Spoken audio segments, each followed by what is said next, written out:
We continue now at the top of Daf Chavav Amar Aleph and Meseches Nedarim. This is Nedarim Daf 26a. On the previous summit, there was a machlokas in the Mishnah between Beis Shammai and Beis Hillel. Let's say you have a situation where a person makes a neder against a group of people. It turns out that among the group was his father and his brothers. So the neder certainly does not apply to the father and to the brothers. However, the question is the neder totally batel, or does it apply to the remainder of the group? Beis Shammai is strict. They say it applies to the remainder of the group, and Beis Hillel is lenient. They say the neder is completely batel.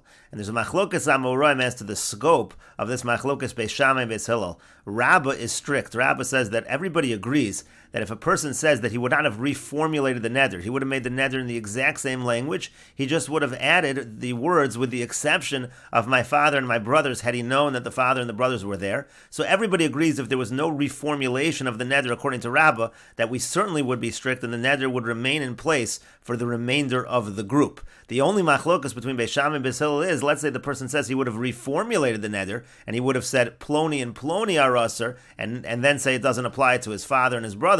So since it would have been a completely reformulated neder, so therefore we would say that it is totally batel according to Beis Hillel, and again Beis Shammai is still strict, and they would say it applies to the remainder of the group. And Rav over here is going to be lenient. V'Rava Amar, and Rava says, Dekuli Alma, Heichad Amar Ilu Hayisi Yodea She'ava Beinechem. Everybody agrees that in a situation where he would have said, had I known that father was among you, among the group, Hayisi Omer, I would have said, Ploni Uploni Asurin, V'Abba Mutter. I would have said, so-and-so are Asur, and Abba is Mutter, meaning in a situation where the person says he would have reformulated the neder completely. Actually, even Beis Shammai agree. Kulam Mutar, and everybody agrees, Beis Shammai and Beis Hillel say, everybody is Mutter, the neder is now nullified. Lo ne'echliku ela ba'omer ilu hayisi yodea she'ava beinechem. The only machlokas between Beis Shammai and Beis Hillel is, let's say the person would have said that had I known that father was among you, hayisi omer, so I would have said kulchem asurin chutz me Abba. You're all asur except for Abba, meaning I would not have reformulated the entire neder. That's where there's a machlokas. Beis Shammai savri like Rabbi Meir. Beis Shammai hold like Rabbi Meir, the Amar tefos lashon rishon, who say you have to go after the first part of the language, meaning to say that in this phrase kulchem asurin, that was the same phrase he used originally. He's just adding on the phrase chutz me Abba, except for Abba, and so therefore Beis Shammai say, since it's essentially not a reformulation of the neder, it is going to apply to that remainder of the group. Beis Hillel savri like Rabbi Yossi, and Beis Hillel hold like Rabbi Yossi, the Amar bigmar devar of Adam nitfas. He says that in the conclusion of a person's words, that's what really counts. And over here, he added in the phrase chutz me Abba. Ultimately, it is a different formulation, and therefore, Beis Hillel say the neder does not apply at all. And the Gemara continues, Eisvei Rav Papa l'Rava. Rav Papa asks Rava the following question. This is based on the Mishnah later on. Keitzad Amar Rabbi Akiva neder shehuter miksaso huter kulo. How does Rabbi Akiva say that if you have a neder that is partially undone, it becomes completely undone? And again, as we mentioned on the previous Amar, Rabbi Akiva is within the Shita of Beis Hillel. So Rabbi Akiva's case is as follows. Konim she'eni nene lekulchem. Let's say a person makes a konim, a neder, not to benefit from all of your property.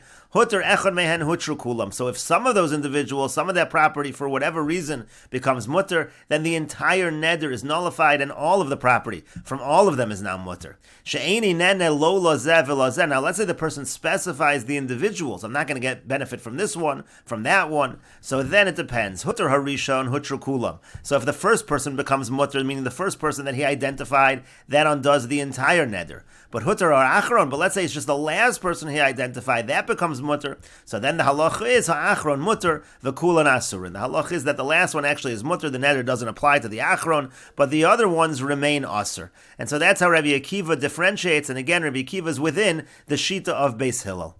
And so the Gemara now says, B'shlama l'Rava, it makes sense according to Rabbah. Now keep in mind over here that Rabbah said on the previous Amud, Rabbah was strict, and Rabbah essentially said that Beis Hillel make a distinction. Beis Hillel would say that if you reformulated the neder, so in such a situation, there Beis Hillel is lenient and say that everything is mutter. But if you would not have reformulated the neder, even according to Beis Hillel, if the language of the neder would have been the same, you would have just added the words except for my father, so then even Beis Hillel would be strict and say the neder would remain in effect. According to Rava, Beis Hillel is actually always lenient. In all situations, the neder is completely dissolved. So that's why the Gemara says, it makes sense according to Rabbah, he can make a distinction within Beis Hillel. Mukim lo l'reisha do amar lazeh v'lazeh. He can say that the beginning case That's talking about a situation of lozeh v'lozeh, meaning to say that in a case of lozeh v'lozeh, so we're going to say that Beis Hillel is strict. If there's a reformulation, that's what the Gemara means. If there's some kind of reformulation of the neder, so then even Beis Hillel would admit that it's all batul.